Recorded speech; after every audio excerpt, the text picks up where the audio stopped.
Hi, I'm Colin and welcome to How to Paint Watercolours. So if you're ready, we'll get started and we'll paint this one.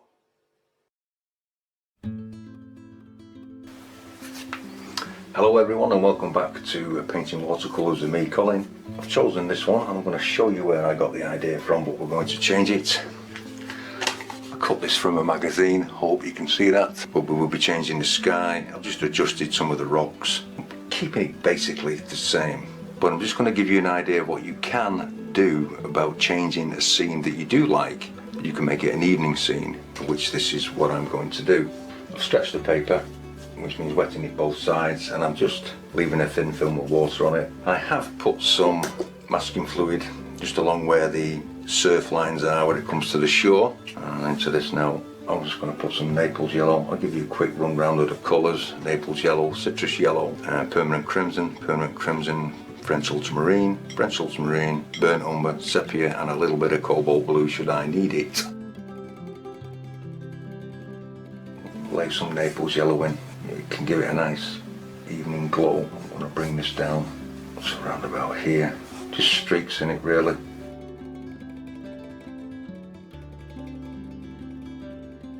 And then into that, I just want to shape a sun or some evening light, which I'm going to put around here with this citrus yellow. And with the Naples yellow being a heavy colour, it should stop the spread of this going too far, so it just doesn't explode. Peeling it into the distance. I'll be doing this in a couple of stages to sky. And I want to take some straightforward permanent crimson, just work some of this in. See how you get different colours when you bring it through the Naples yellow.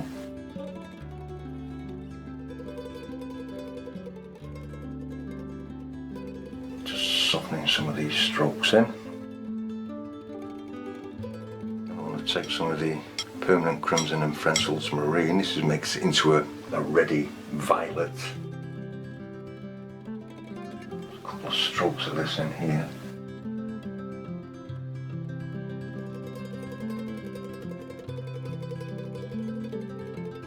Once again, I'm just going to soften this in using the tip of the brush, just to soften that. And all these colours go together nicely, so you shouldn't really have a problem. I just want to dry off where the sea meets the sky. Then I'm going to take some more of that, drop it in there.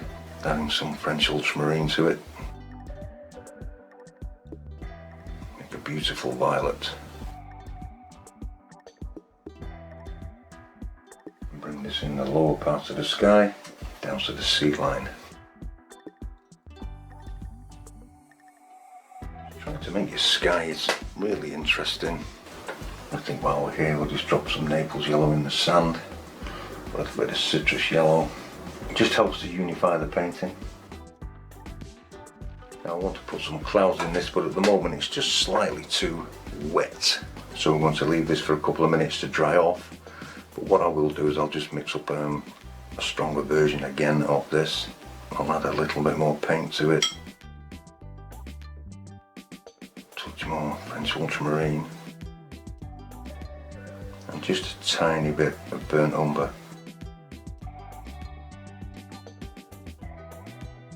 So I'm going to leave this for a few minutes just to let the shine start to disappear. Okay, I've left that about 10 minutes, so I can give it a quick dry with a hairdryer if you feel that's necessary. And as you can see, the shine's disappearing off the paper. This allows the wash and colour to actually fix itself to the paper. Just going to test this for spread. This is £140. Not Buckingford paper. Not just means it's not rough, it's not smooth, it's an in-between. And if you bring some of this clouds into the yellow, it will make them stand out. A bit stronger down here. And remember, the paper is still damp, so you'll have to judge this. Don't worry, sometimes I still get it wrong. I'm using a flat chisel head brush for this.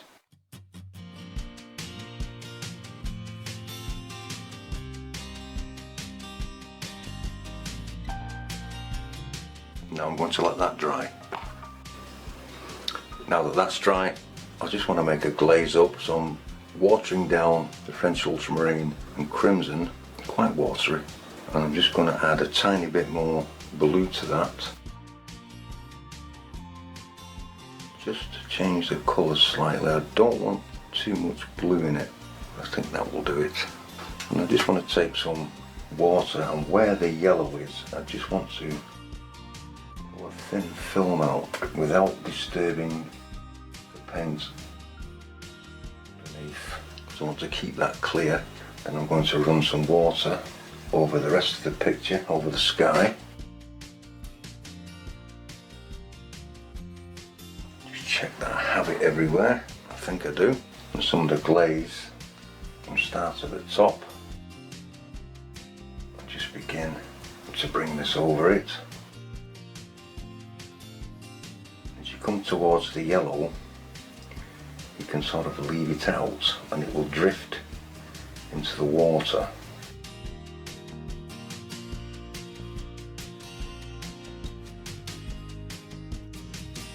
Now you're going to leave this to completely dry. Now your sky's completely dry. I'm just re-wetting this first and furthest away headland, and I want some mist on some lost and found edges and misty edges to separate it from the next headland. First we'll mix up a colour. I'm going to make a violet, bluey violet, and then I'm going to really grey it with some French ultramarine and burnt umber. And I'm just going to drop this in.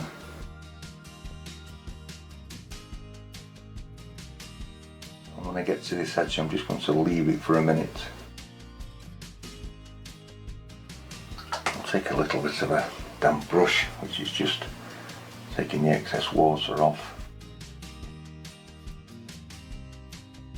Just slowly bringing it across, but very weak.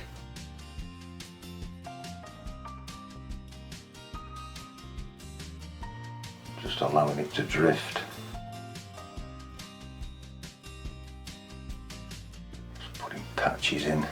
I've got the board set at an angle, it does help. I want to lose some edges, so I'm just going to tickle some paint off. I'm going to let that dry. Now that that's nice and dry, we can come across to this one, and I'm doing the same thing again really, just wetting the coastline, taking some of the same colour, making this slightly stronger, and just where the water is, I'm just dropping it in and allowing it just to drift.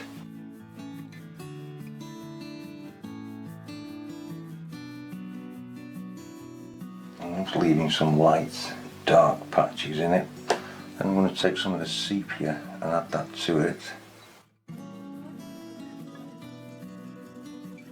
Just dropping this in patches.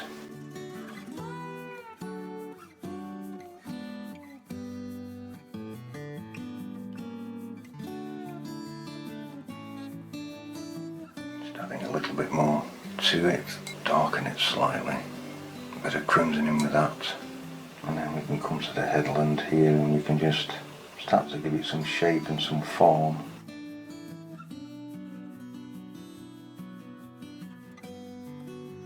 But I want them soft edged, so I'm just going to take a damp brush and just soften out the edges, just creating a soft transition in areas.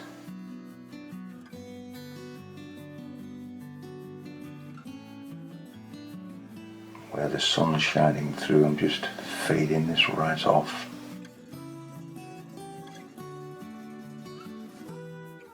While it's still wet, I'm just dropping in some stronger tones, same colour.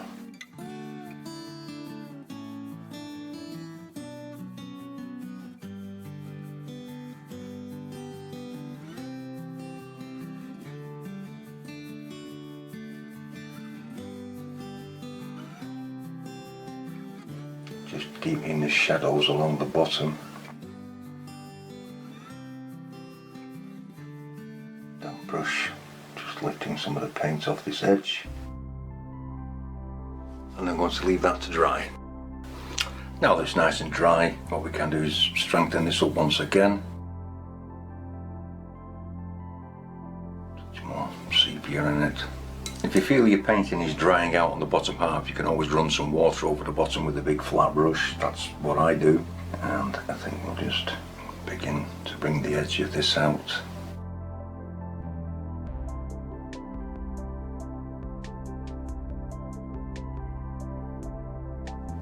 Then brush again and just maneuver the paint around, creating some shadows and rocks on the bottom.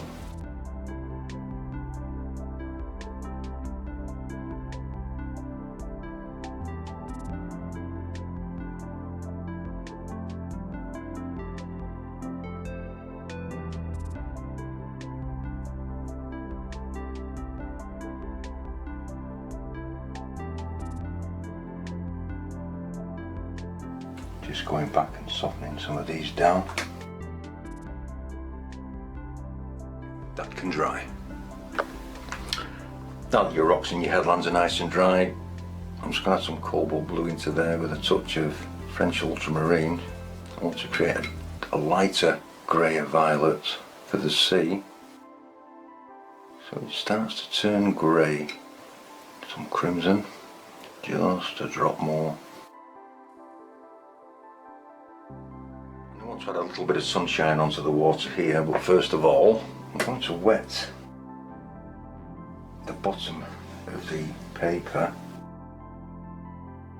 and I'm leaving a dry patch there. Hope you can see that. I'm wetting the rest. Then I want to take some of the citrus yellow and almost with a dry brush, very quickly and lightly bring it across. You get a hit and miss effect. And taking some of the colour you've mixed, cobalt blue, French ultramarine with some crimson and a little bit of burnt umber, just fill in the sea.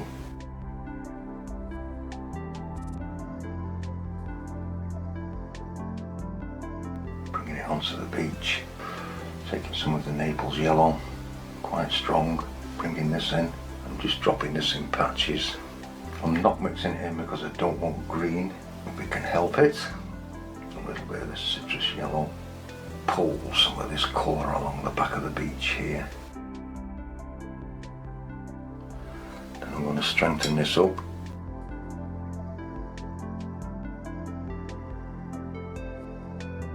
French ultramarine, cobalt blue, burnt umber. To make sure I've got enough colour on the sand. I did save some of the glaze from the sky, which we may be using later. I just want to drop this darker colour in along here. Pull it in.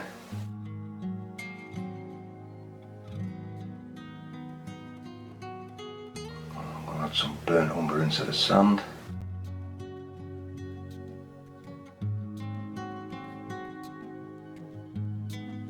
Just before we leave this to dry, I'm going to put a few ripples in, but it's too wet at the moment, so I'm just going to leave this to dry off slightly.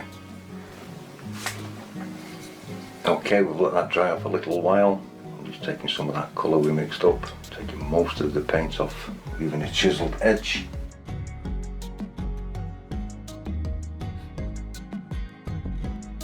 Just bringing in a few ripples and waves.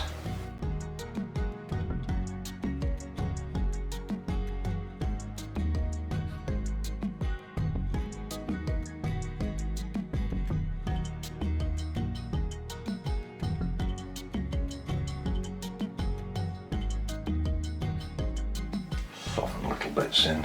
Now this completely dries. Now that it's all dry, I'm just bringing back the glaze that I saved. I'm going to re-wet the ocean.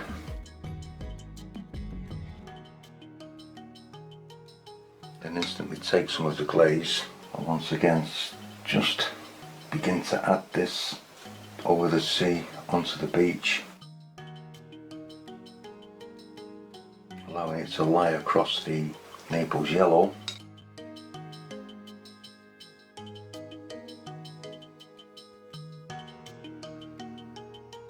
This has to dry. Now that the glaze is nice and dry, and if the glaze isn't deep enough for you, you can always wait till it dries and repeat the process until you get it the colour that you want it. I'm going to come forward to these rocks and I'm just going to put some little bits of highlight in it. We'll scrape these out because I want them to stand out a little bit and have a little bit more in them, a little bit more definition. Trying to think of the word then. So that's just citrus yellow. I'm just dropping in some burnt umber. Just have a little bit of the purpley bits. Anything that's left in the palette that makes it dark, really.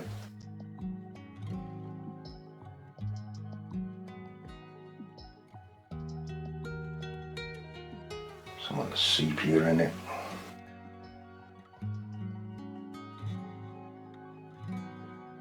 Then I'm just going to take my palette knife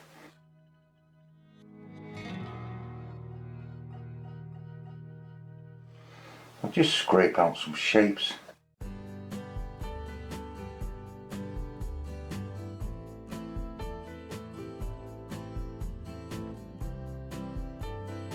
And I'm going to take some clean water and I'm just going to put it just below the rock, and then I'm going to touch it into the wet paint and allow this to drift down.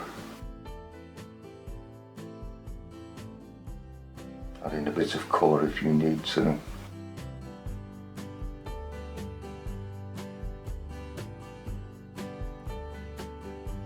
Take the same colour, drop this here underneath these cliffs just for a reflection in the wet sand. It doesn't have to be exact, just softening one or two bits. I'm just going to put a couple of seagulls in here for a moment because we're going to have to wait for things to dry again, and then we can let this dry and then we can finish it off. Okay, now it's all dry. I've rubbed the masking fluid off where the surf line is, and just underneath the surf I'm just going to put a little line. It just helps bring the surf line out and show it up. I've already done one. This is the last one. It just saves a little bit of time. This is where you get your site, put a mount around it and frame it. I hope you've enjoyed this video. If you have, please click on the like button. It really does help. Subscribe if you wish to, and if you want to see more videos, I will see you next time. So once again, thank you very much for watching.